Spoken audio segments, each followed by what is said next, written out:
धन वो घूमेला जाबो ना कौड़िया मेला मा हमन घूमेला जाबो कौड़िया मेला मा।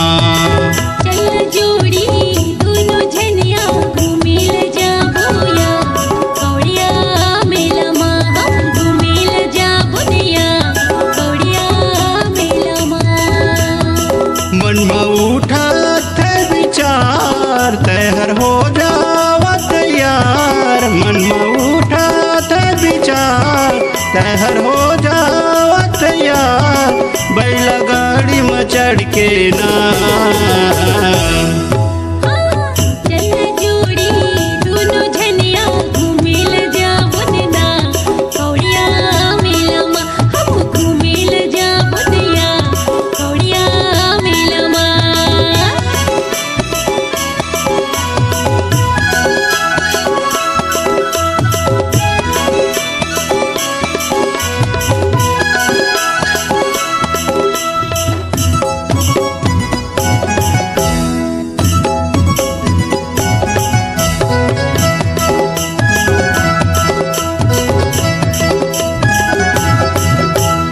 महाशिवरात्रि के मेला भरा थे ओ दूर दूर के मन आते ना दूर दूर के मन आते ना।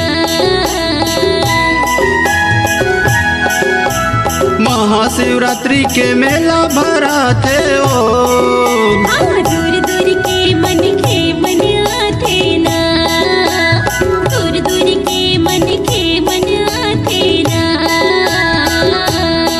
शिव बैठे भगवान एकर महिमा है महान शिव बैठे भगवान एकर महिमा है महान हम दर्शन पाते ना।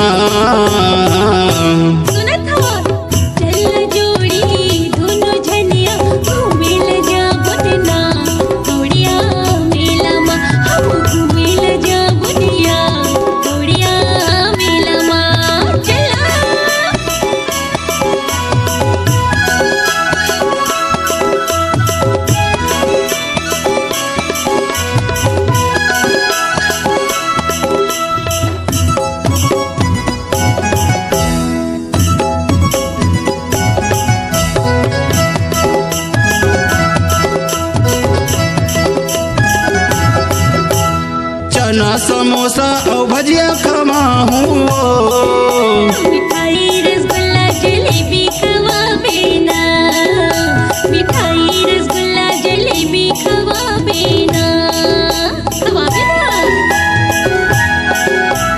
चना समोसा और भजिया खवाहू मिठाई रसगुल्ला जलेबी खवाबे ना मिठाई रसगुल्ला जलेबी खवाबे ना।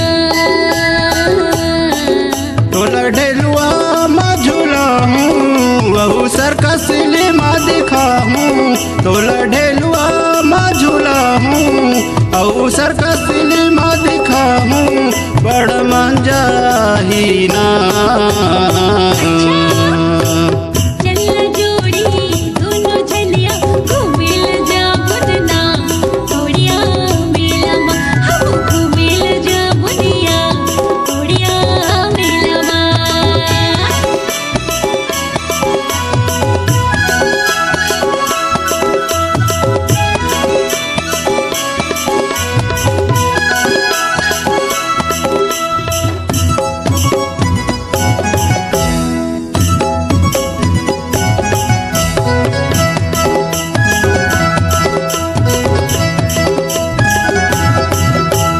पैरी बिछिया ओकर धन ले हूँ कान खलू बड़ झुमका ले बेना कान खलू बड़ झुमका ले बेना पैरी बिछिया ओकर धन ले हूँ कान खलू बड़ झुमका ले बेना कान खलू बड़ झुमका ले बेना।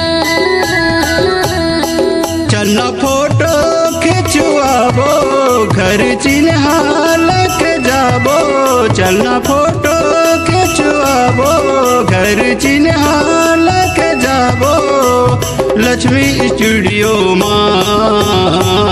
चलना चल जोड़ी दोनों जनिया घूमेल जाबो दिना कौड़िया मेला माँ। हम घूमेल जाबो दिया कौड़िया मेला माँ।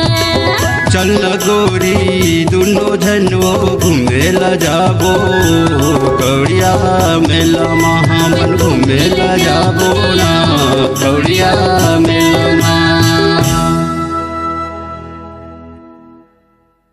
अगर आपकी आवाज में है दम और आपकी आवाज को एक नई उड़ान देना चाहते हैं तो चले आइए एमएस रिकॉर्डिंग स्टूडियो कॉलोनी मोड़ सी पर।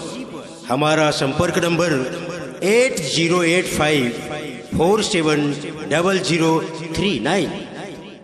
नए नए गाने सुनने और देखने के लिए हमारे YouTube चैनल एमएस स्टूडियो को सब्सक्राइब करें और फ्री गाना डाउनलोड करने के लिए www.msstudiocgsong.com में सर्च करें।